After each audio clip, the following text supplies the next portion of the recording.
Bom dia, graça e paz, mais uma vez aqui nesse projeto da Ebenezer, que até aqui o Senhor tem nos ajudado.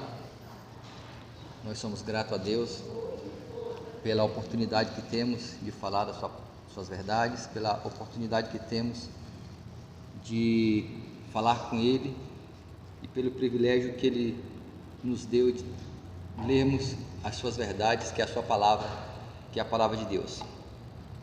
Você que está em casa, compartilhe essa live com seus irmãos, com seus amigos, nos seus grupos sociais, para que todos possam receber uma porção do entendimento, uma porção da palavra de Deus, e que essa palavra possa encontrar guarida, possa encontrar refrigério, possa encontrar morada no seu coração. Oremos. Senhor nosso Deus e Pai, queremos te agradecer por mais uma vez termos o privilégio de falar de Ti. Queremos te agradecer pela liberdade que temos de falar contigo.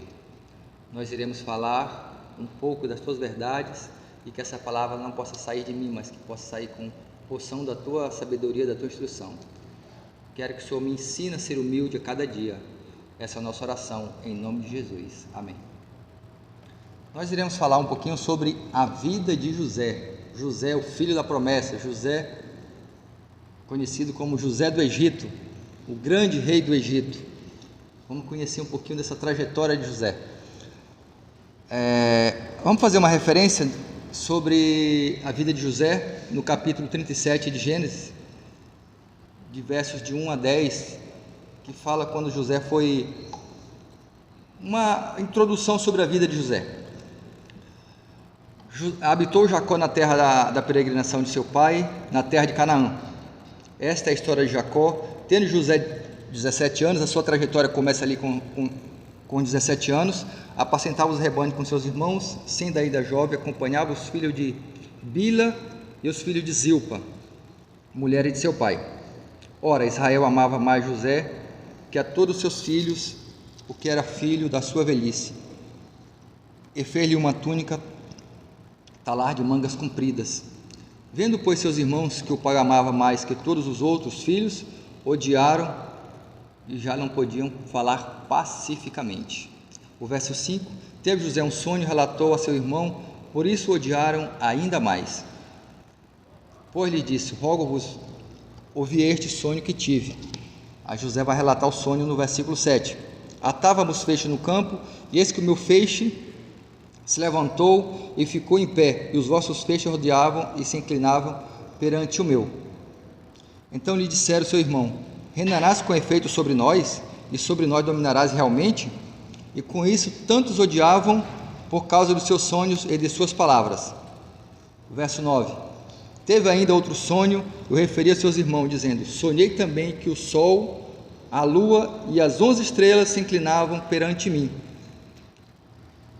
Contando a seu pai e a seus irmãos, repreendeu-lhe e disse: que sonho é esse que tivesse?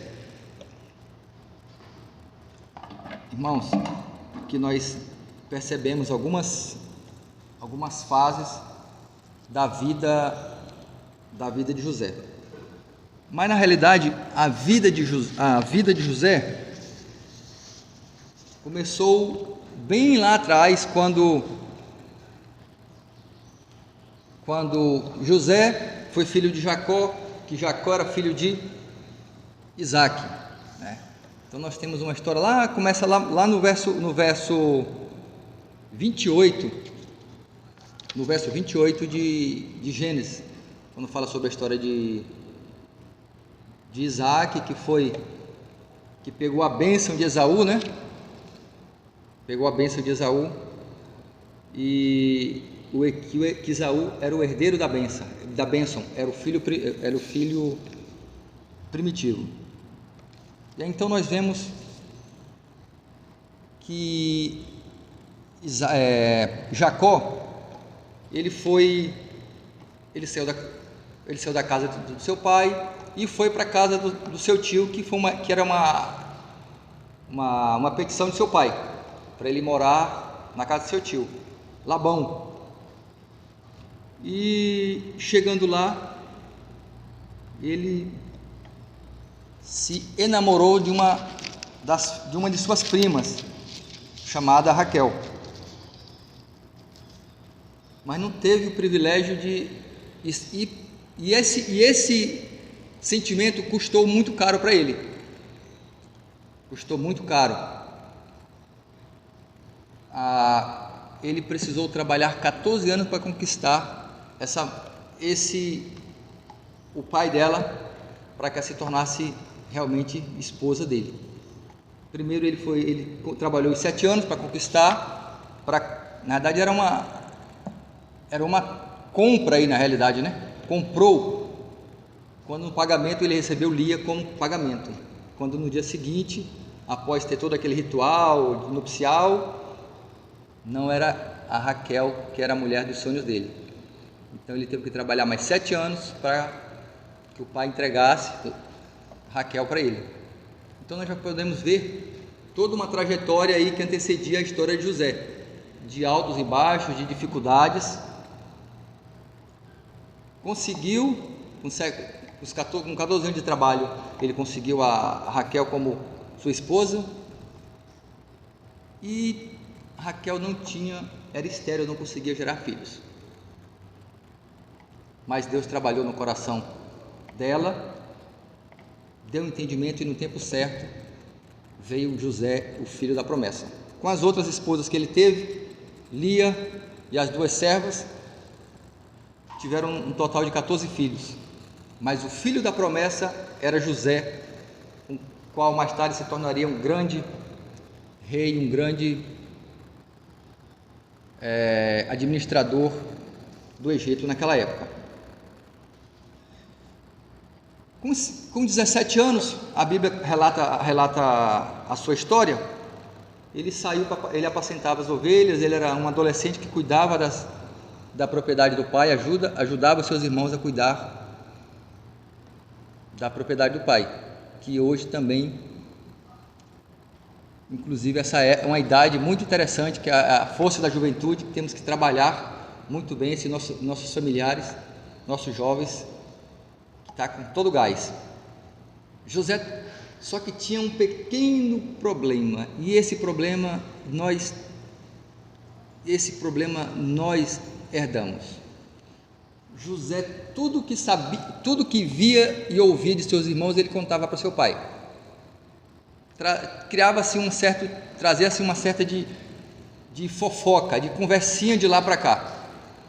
E o seu pai, por certa vez, também, pela história, não deixa muito claro que José sabia que Jacó não administrava bem essas conversas que vinham de lá, aumentando um certo problema aí.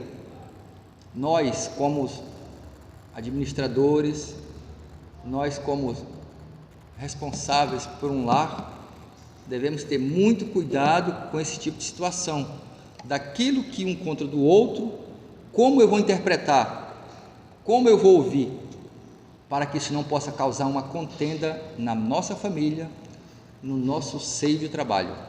E nós sabemos que uma fofoca destrói uma nação, uma fofoca destrói um lar, uma fofoca mal interpretada ou ouvida com insensatez, ela destrói um lar, ela destrói um trabalho, destrói toda uma estrutura.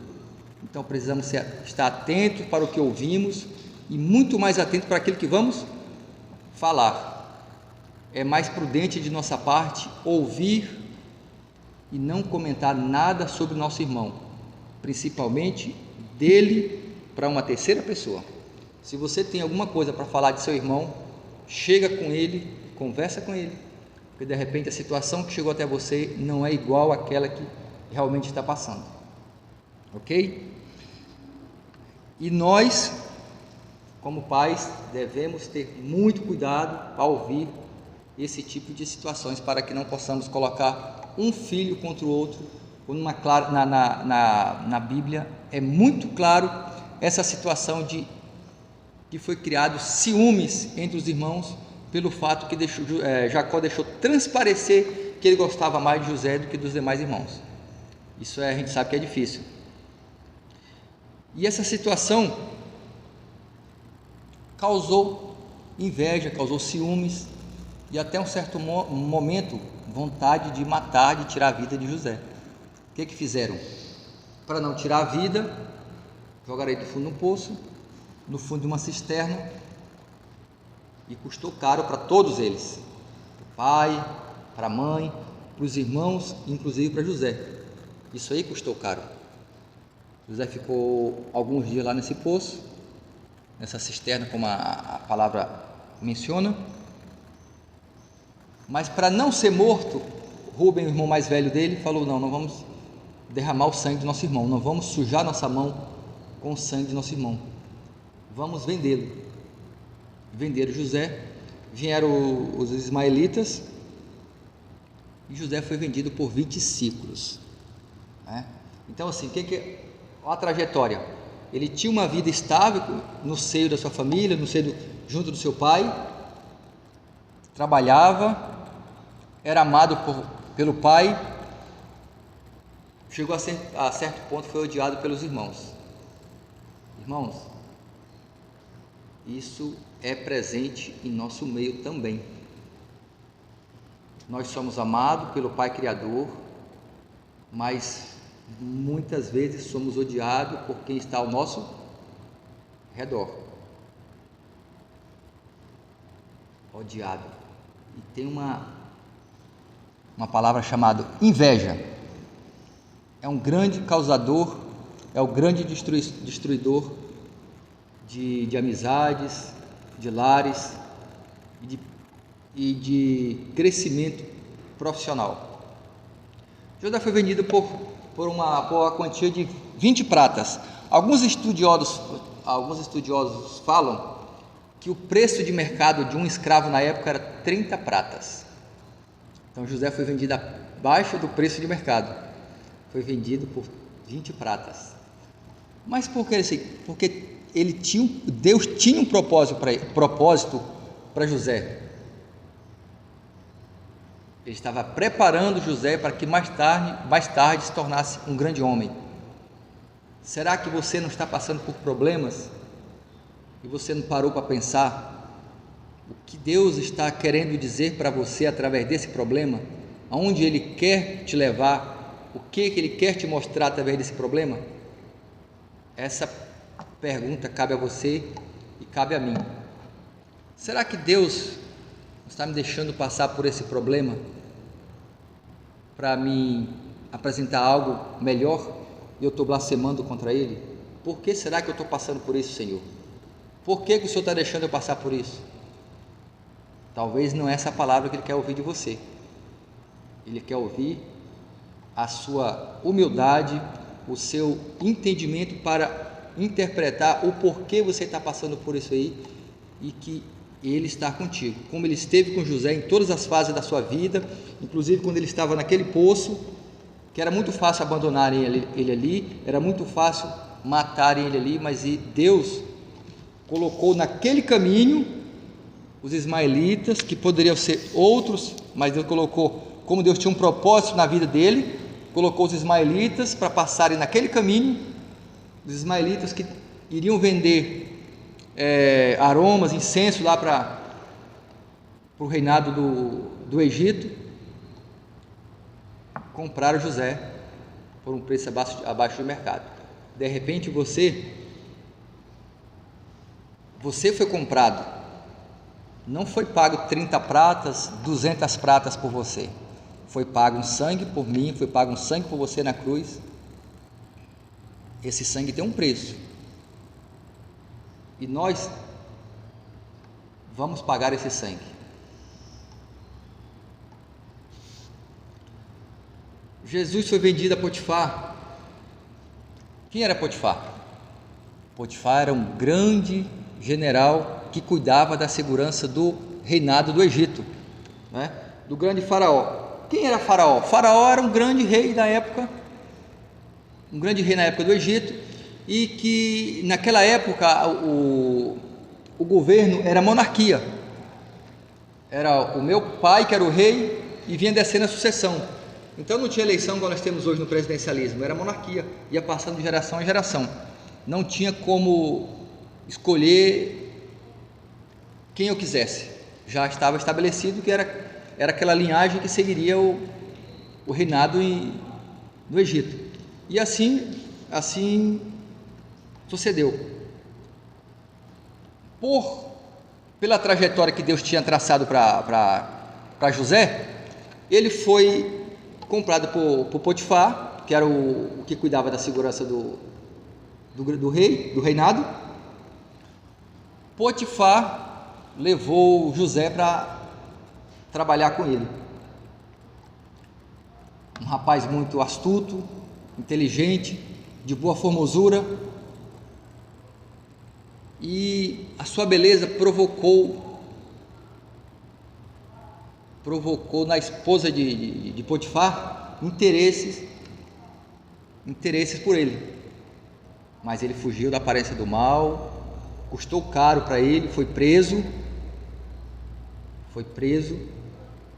e lá na prisão, mais uma vez, antes da prisão, enquanto ele era mordomo na casa de Potifar, ele tomou conta de tudo, porque tudo aquilo que ele tocava a mão prosperava. Então, assim, o reinado percebeu aquilo em José, que era uma característica dele, que ele era uma pessoa diferente.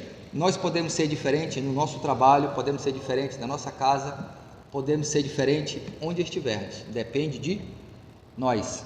Deus nos dá condições, precisamos buscar essas condições.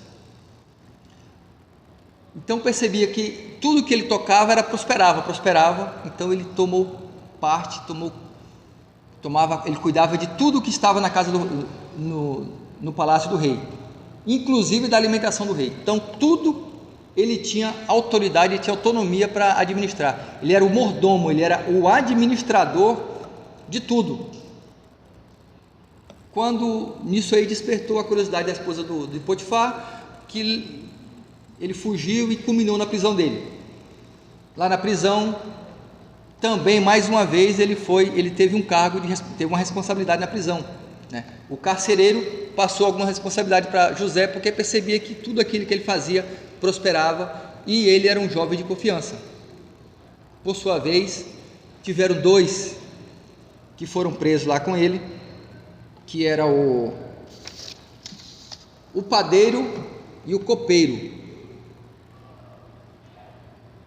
E aí eles começaram a interagir, os dois tiveram um sonho, tanto o padeiro quanto o copeiro tiveram um sonho, e aquele sonho começou a perturbar eles.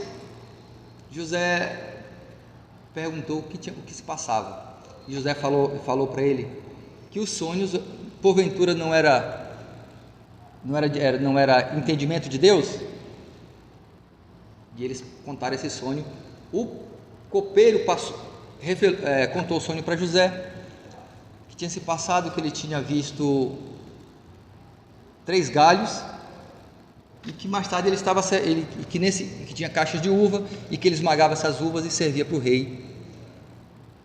José interpretou para ele que em 3 dias o rei perdoaria ele, e ele voltaria à atividade de copeiro a servi-lo novamente.